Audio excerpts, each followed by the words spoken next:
There we go. Baby, check, baby, 1, 2. I know this mic. The closer you get, the better they sound. Check, baby, 1, 2.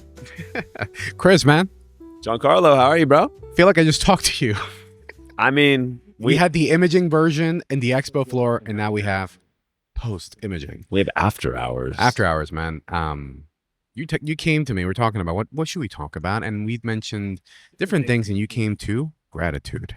I love gratitude. For me, it's the most singular driving emotion that continues to send me to success and keep me happy. So when you mention gratitude, because I'm sure gratitude means different things to different people, from what angle or from what perspective are you seeing it? Well, I want to take it back, and I don't know if you know this part of my journey, but in 2008, I suffered a near-death surfing accident. I went head first into a shallow sandbar, and it was in that instant when I spent 10 months in recovery. Wow. I woke up in the hospital, and I was so close to having a bone in the back of my skull either take me out by a stroke, or I would have been lights out if it had been any worse. And from that moment forward, I just decided that I'm going to live every day in such a state of gratitude in my relationships with my friends, with my family, with my peers and my contemporaries. And so it's really one of those just big ticket items in my life from that point forward. No, I don't blame you, man. Like having an experience like that. I mean, I think to some extent we all feel untouchable, invincible, at a certain age, and then we get that slap in the face that that humbles us, right? Absolutely. I mean, I can't even tell you, because you know me from what you do know about me. I think Yeah. you can tell I'm a guy that moves about 90,000 miles per hour in my life. You do? Yeah, What are you talking for about? sure. And that was like the first time in my life where actually I was taken out of commission. And it was in that recovery where up until that time, I wasn't doing photography I was about to professionally ask yet. you. Yeah, so I was trying to chase the music dream, and my wife is the primary breadwinner. I took care of the kids. I was teaching guitar lessons, but it was in that recovery I decided I'm gonna get back into photography. We're gonna live one of my wife's dreams, and that's when we moved to Maui. And that move to Maui got me into weddings. I remember you telling me that. Yeah, when you lived over there, you became the guy for weddings over there. I did, but literally, if I hadn't broken my back surfing, I wouldn't be sitting here talking to you today. It's wild So how I'm these grateful. how these little things that happen, we view them as logically as setbacks in the moment, but it's not until we have time and clarity that we can be appreciative of what used to be a bad moment, of how transformative and life-changing it could be, and then you never would ever not want that to happen. So I could not imagine my life now, honestly, without that accident taking place. So how has that shaped your art? That's such a good question, because when you're so close to everything being taken away, right?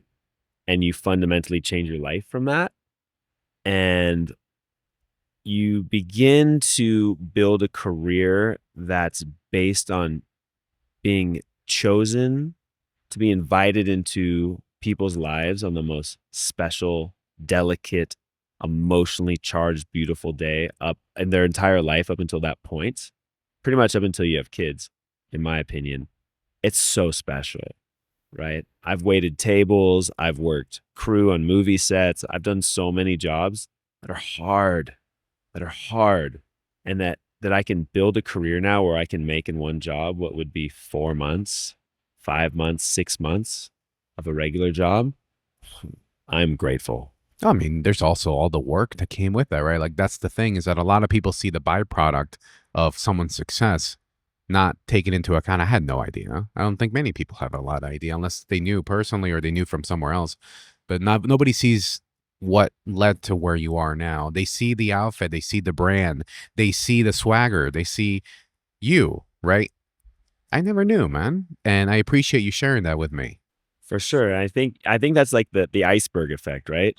People only see what's on top and they want to judge or have their opinion. And I don't use this in a negative way. I'm saying people, first impression, some people, they can live and die on the sword by their first impression, but what they don't realize is beneath the surface is the roots and the rest of that iceberg that goes so deep. And I think throughout my career, I love people. I love telling people how awesome they are. right? And I think sometimes people who don't know my story confuse that as like, oh, he's just brown nosing or kissing. I was like, no, I'm so stoked to be alive, man. I'm not gonna miss a moment to tell my friends. They're I probably might thinking like this guy's high or something, but they just don't understand. They're high. He's high on gratitude. smoking high on gratitude, people. Um, Snoop Dogg gratitude. Let's go. well, you also have a team of people, man, that because of it, let's say this accident that happened and now you are where you are, you have a team of people that they're having a livelihood because of what you created. It's so special, man. Like this year, one of my main guys, Jeff, he bought his first house. He's starting his family, expanding his family.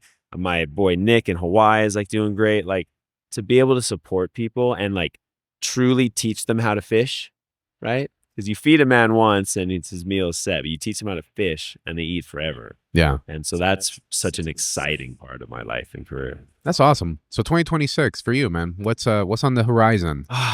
You know, it's gonna be such an exciting year. I'm really excited. I'm more booked out right now for this year than I was at this time last year. Which last year was kind of it was a really tricky year, I think, for a lot of people. And I think what happened was it was the big shift of clientele. We went from the youngest of the millennials were finally getting married off, and now the oldest of the Gen Zs entered the market. So I think everything changed with how we communicate, how the images that need to be shown to attract that client, the storytelling of what they're craving radically changed. And so I think this is a great big shift. And if we can lean into it and really focus on gratitude and storytelling to that next generation, we're going to really soar and succeed. On the storytelling side, I was talking to Lori and to Jeff about the importance of photographers now with the age of AI and etc. We need to get to the experience of being with you as a photographer. And we mentioned brands, right? Tiffany's, YSL, all of them. It's not the product that you're buying.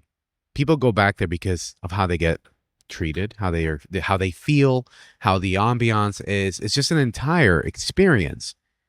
And as photographers, I think they've gotten, and we've gotten, myself, focused on just selling a photograph. A camera can take a photo. An artist creates the experience. What are your thoughts on that? So well said.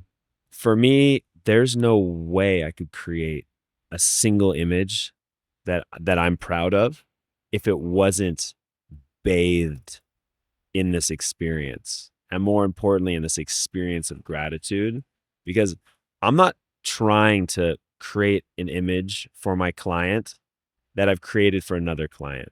That does not excite me any longer. What I'm driven by is to create an image for my client that is so utterly, truly authentic to who they are.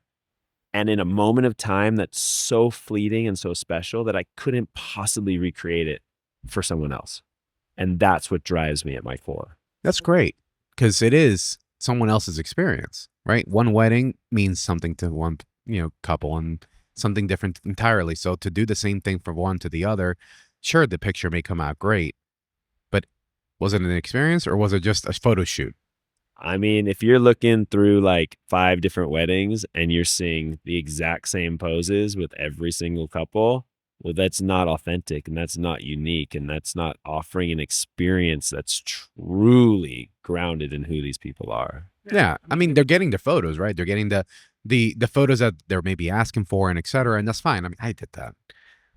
But there's something more than that. It can be so much more than just a photograph. It could be great. That's something that for all of us that at some point feared what AI can do, calling, editing, retouching, all that good stuff. Just like in any other business, if you make people feel great, they'll come back. And if somebody else does not want to pay you for what you dictate the world you're worth, then you know what? There's plenty of people in this world that will see your value.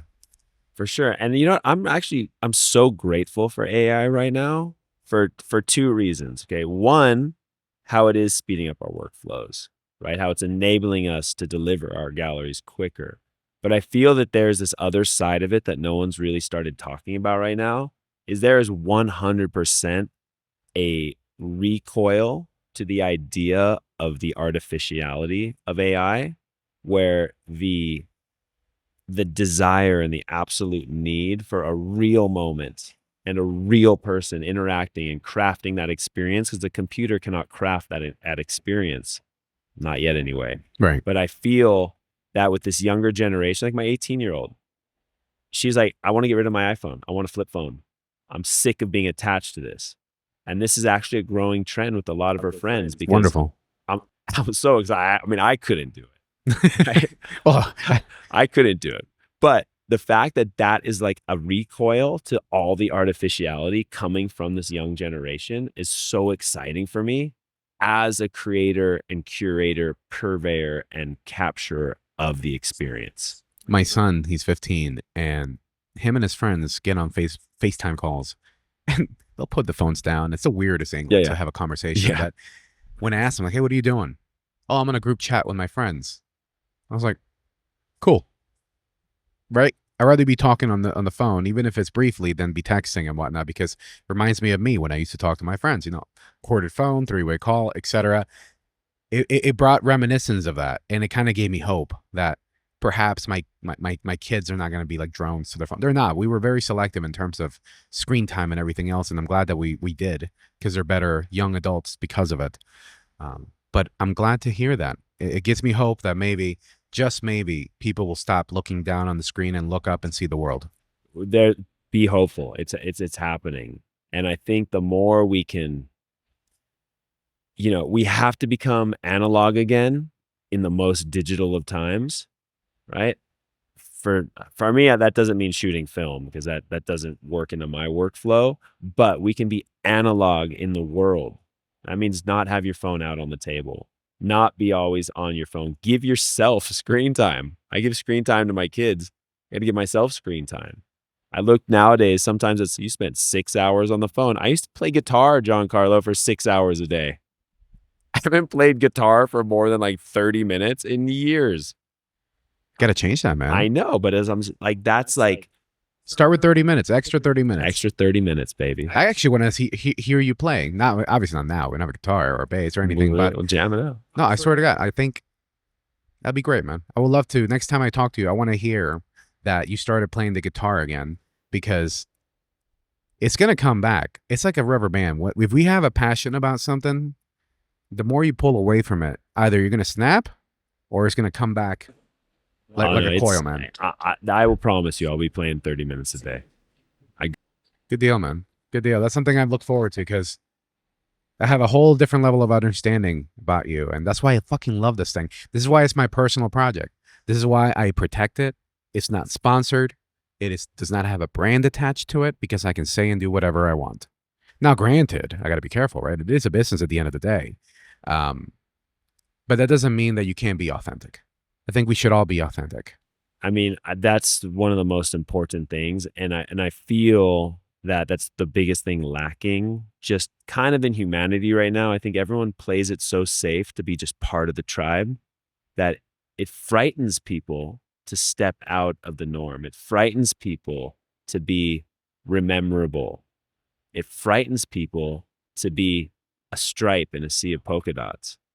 Or to be labeled as a brown noser, as you said, right? Just because of the fact that you're being friendly and you're being optimistic and you have gratitude, man. Dude, I almost died, man. Like the fact that I get to like have my body strong again and recover and operate in a world that is so incredibly fascinating, fun, and financially incredible for my family and my life, I have nothing but gratitude. Amen to that, man. Chris, man, I'm glad that we had a second chance to talk. I already got your socials, so go watch the other episode with Chris J. Evans Photography. I just gave you where he's at. We'll tell you anyway. Chris J. Evans Photo, chrisjevans.com, Chris J. Evans on TikTok. Show him your wallet. Ooh, yeah. So these guys are dropping soon, team. It's going to be co-branded Endeavored Threads and Chris J. Evans. This is going to be our pocket buddy, which is your pocket square and wallet. And with your pocket square, it clips in tight, keeps it nice and tight there. You got your license, your credit card, your hotel room. In you go. You're ready. Rock and roll, baby. Fucking love you, man. Chris, man, Wonderful having you. You too, buddy. I'm You're a little great, bit man. delirious. I'm on a 4:30 flight, so AM. It's like, hold on. It is 11:14, so he's going to be flying in like 6 hours, but he has to be there way before that. Because I'm sure you have pretty big luggage to carry all the suits and whatnot you have. Already packed, ready to go. I'm gonna knock out a couple hundred push-ups and off I go. I expect nothing less. All right, man. Rock See and ya. roll. Bye. All right, hold on. I want to take a picture with you. Señora, ¿le puedo pedir un favor?